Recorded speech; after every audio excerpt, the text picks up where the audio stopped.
इसमें पहला क्वेश्चन आ रहा है, सोडियम क्लोरीन तथा सिलिकॉन में कौन-सी अधातु है? मतलब आपको ये चूज़ करना है इसके अंदर से कि अधातु कौन-सी है तीनों में? सोडियम है, क्लोरीन है, सिलिकॉन है।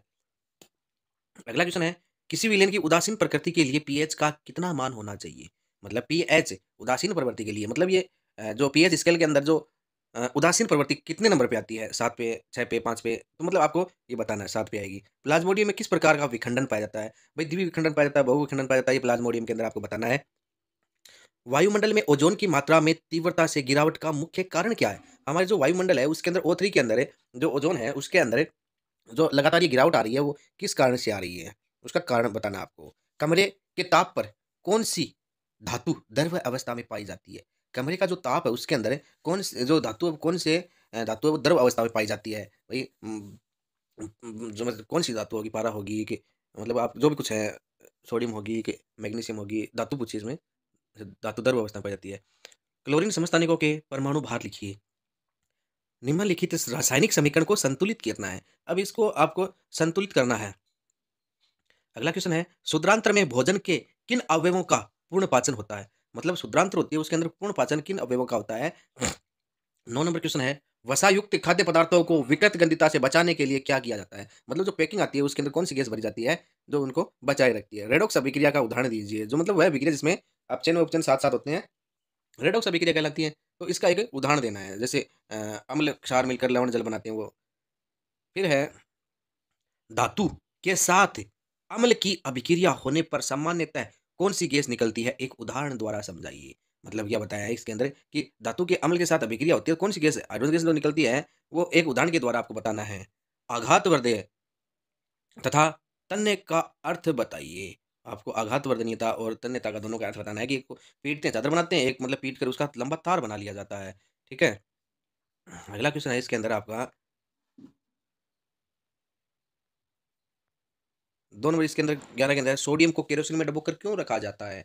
उम, ये आग पकड़ लेता है या नहीं पकड़ता है उसके बारे में आपको बताना है। एथेन के 2 उत्तरोत्तर सदस्यों के नाम लिखिए, एथेन की इलेक्ट्रो बिंदु संरचना बनाइए। उभयधर्मी ऑक्साइड क्या होते हैं? 2 उभयधर्मी ऑक्साइडों के उदाहरण लिखने हैं आपको। पोषी स्तर क्या है? एक आहार श्रृंखला का उदाहरण देना है। 15 नंबर क्वेश्चन है, आधुनिक आवर्त नियम क्या है? डोबेराइनर के वर्गीकरण की क्या सीमाएँ हैं? 16 नंबर क्वेश्चन है, प्रकाश संश्लेषण प्रक्रम के दौरान होने वाली 3 तीनों जो मतलब होती है उनको समझाइए। प्रकाश संश्लेषण प्रक्रम में दौरान होने वाली तीनों अवस्थाओं को समझाइए।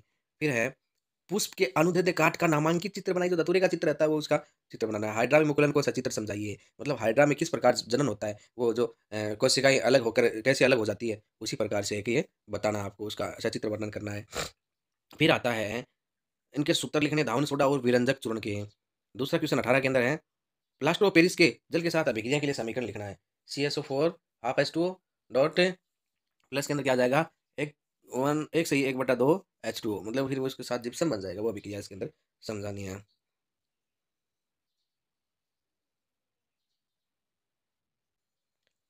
प्लास्टर ऑफ पेरिस के 2 उपयोग लिखने हैं।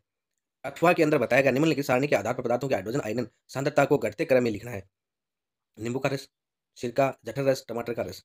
इनके पीएच दे रखे 2.2, 3.7, 1.2, 4.4। तो इनको क्या लिखना है? घटते क्रम के अंदर लिखना है ना? फिर है H प्लस आयन की सांद्रता का विलयन की प्रकृति पर क्या प्रभाव पड़ता है? 19 का है मानव हृदय की काट का मानव हृदय की काट का नामांकित चित्र बनाइए। मानव हृदय का एक चित्र बनाना है और दूसरा इसी के अंदर दूसरा क्वेश्चन है, हमारे शरीर में हीमोग्लोबिन की कमी के कारण क्या परिणाम हो सकते हैं? हीमोग्लोबिन की कमी के से हमारे शरीर पर क्या दुष्परिणाम पड़ते हैं? क्या कारण होते हैं इसका ये बताना है आपको। और अथवा के अंदर दे रखा है पहला क्वेश्चन है, भोजन के पाचन में लार की क्या भूमिका है? और दूसरा क्वेश्चन है इसके अंदर धमनी व शिरा में कोई 2 अंतर लिखने हैं। तीसरा क्वेश्चन है 20वाँ क्वेश्चन है, समावयवता किसे कहते हैं? पेंटेन के संरचनात्मक समावयवों का चित्रण का नाम लिखिए। ठीक है? संरचनात्मक पेंटेन पेंटेन का लिखना है। 21 का है मेंडलीव आवर्त सारणी के कोई 2 दोष लिखने हैं आपको और फिर लास्ट का क्वेश्चन है निम्नलिखित तत्वों को परमाणु आकार के घटते क्रम में व्यवस्थित कीजिए।